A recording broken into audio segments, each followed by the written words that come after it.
सुनेत्रा पवारांनी आज औपचारिकरित्या उपमुख्यमंत्री पदाचा पदभार स्वीकारलाय। उपमुख्यमंत्री म्हणून अजित पवारांनी ज्या खुर्चीवर बसून आपली राजकीय वाटचाल पुढे नेली त्याच खुर्चीला अभिवादन करत सुनेत्रा पवारांनी आपल्या नव्या राजकीय कारकिर्दीची सुरुवात केली आहे। सुनेत्रा पवारांसह यावेळी उपस्थित असलेले पार्थ पवार, धनंजय मुंडे, अदिती तटकरे या सगळ्यांनाच भावना अनावर झाल्या।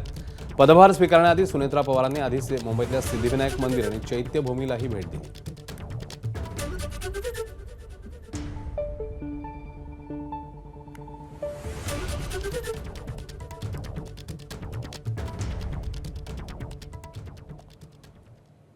तर आजची मंत्रिमंडळाची बैठक देखील वैशिष्ट्यपूर्ण होती, कारण उपमुख्यमंत्री अजित पवारांच्या पश्चात झालेली ही पहिलीच मंत्रिमंडळ बैठक होती आणि उपमुख्यमंत्री सुनेत्रा पवारांनी पदभार स्वीकारल्यामुळे त्यांची ही पहिलीच कॅबिनेट बैठक होती।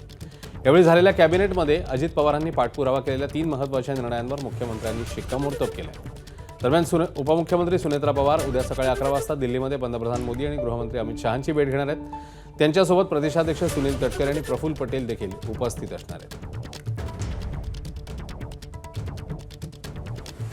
तर त्यांच्या दिल्ली दौऱ्यावरून संजय राऊतांनी काय टीका केली आणि त्याला नवनाथ बन यांनी कसं प्रत्युत्तर दिलंय ते बघूया। दिल्लीमध्ये त्यांना येऊन त्यांच्या पक्षाच्या जे प्रमुख नेते आहेत त्यांना भेटावंच लागेल। जरी राष्ट्रवादी काँग्रेस पक्ष याचं चिन्ह जरी वेगळं असलं, मूळ शरद पवारांचं चिन्ह त्यांच्याकडे आलेलं आहे आणि ते बेकायदेशीरपणे आलेलं आहे। जसं धनुष्यबाण आहे हे बेकायदेशीरपणे शिंदे गटाला गेलेलं आहे, त्याच्यामुळेच त्यांना सगळं जे काय यश मिळतं आहे सर्वत्र हा त्याचाही परिणाम आहे।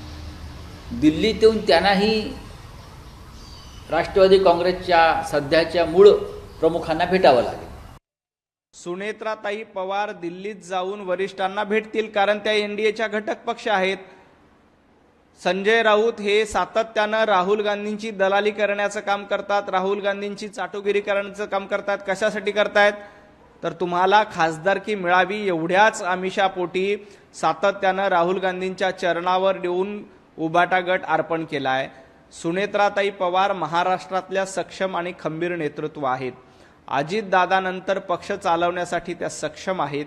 त्या दिल्लीत जाऊन केंद्रीय मंत्र्यांची किंवा केंद्रीय नेत्यांची भेट घेत असतील तर संजय राऊत यांच्या पोटामध्ये दुखायचं कारण काय? एबीपी माझा, उघडा डोळे बघा नीट।